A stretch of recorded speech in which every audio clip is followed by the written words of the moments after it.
ICs that we put on the exhaust hardware. This sounds damn good. You can actually hear the valves a little bit.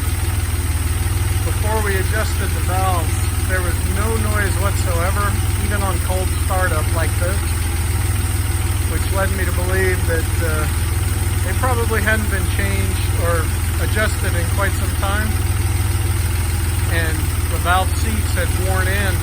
That's why you adjust them. So now she sounds like a proper air-cooled engine.